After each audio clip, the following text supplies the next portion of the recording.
Diabetes mellitus is a disorder characterized by an imbalance between insulin production, insulin need, and the body's ability to use the available insulin. This imbalance can result from a total lack of insulin, from impaired release of insulin by the beta cells of the pancreas, from inadequate or defective insulin receptors in body tissues, or from the production of insulin that is either ineffective or destroyed before it can become effective. With uncontrolled diabetes, glucose cannot move from the bloodstream into muscles or fat cells, leading inevitably to hyperglycemia, which is a blood glucose level higher than the normal fasting blood glucose level. Diabetes also leads to starvation of those cells and a subsequent increase in the breakdown of fat and protein as the cells seek alternative sources of fuel. Diabetes mellitus is currently classified into two primary types, type 1 and type 2. Type 1 diabetes is characterized by a total lack of insulin caused by the destruction of the pancreas's beta cells. Type 1 is thought to arise from interaction between a genetic component and an acquired or environmental component, predominantly in response to an autoimmune process. Type 1 diabetes probably develops over the course of years, with beta cell destruction happening well before the disease is diagnosed. Diagnosis is usually in childhood. Because it results in virtually absolute insulin deficiency, type 1 diabetes is treated with insulin injections. Type 2 diabetes is far more common than type 1. As with type 1, the pathophysiology of type 2 diabetes involves both genetic and acquired factors. Among acquired factors, obesity and physical inactivity are of paramount importance.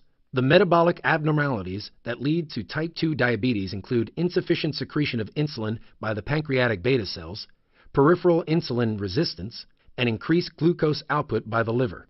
In type 2 diabetes, hyperglycemia develops despite the availability of insulin.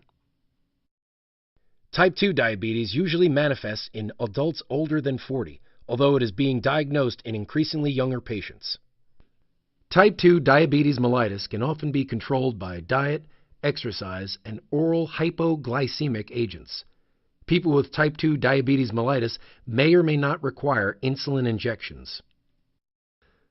Regardless of the underlying cause of diabetes mellitus, blood glucose control is disrupted and glucose builds up in the blood to abnormally high levels, making the person hyperglycemic. Although there is excess glucose in the blood, the glucose cannot enter the cells, and the cells are starved for energy.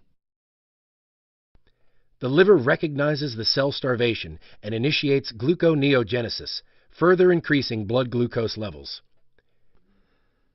In hyperglycemia, glucose that should be used as energy within the body's cells is instead excreted through the kidneys in the urine.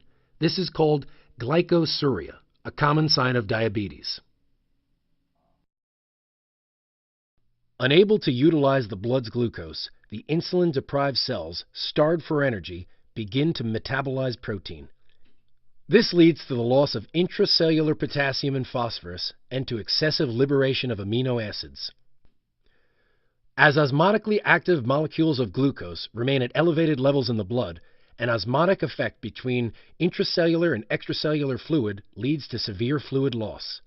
Called osmotic diuresis, this dehydrating effect draws excessive fluid from the cells. As water and potassium pass out of the cells into the blood, this contributes to an electrolyte imbalance in which water loss exceeds the loss of glucose and electrolytes, contributing in turn to hyperosmolarity, or the abnormally elevated concentration of osmotically active particles of glucose in the cellular fluid. Hyperosmolarity encourages even more osmotic diuresis. A deadly cycle develops as water loss exceeds electrolyte and glucose loss, perpetuating dehydration, which in turn exacerbates the electrolytic imbalance, and so on. Excess fluid is eliminated by the kidneys. Osmotic diuresis often leads to frequent urination called polyuria. Polyuria, along with polydipsia, or excessive thirst, are two common symptoms of diabetes. Meanwhile, the liver converts the liberated amino acids into urea and still more glucose, contributing to further hyperglycemia and glycosuria, which leads to even greater electrolyte imbalance, even as the kidneys become increasingly unable to process and excrete the rising levels of glucose in the urine. Symptoms of type 1 and type 2 diabetes mellitus include the 3 Ps: polyuria, polydipsia, and polyphagia, which is excessive hunger.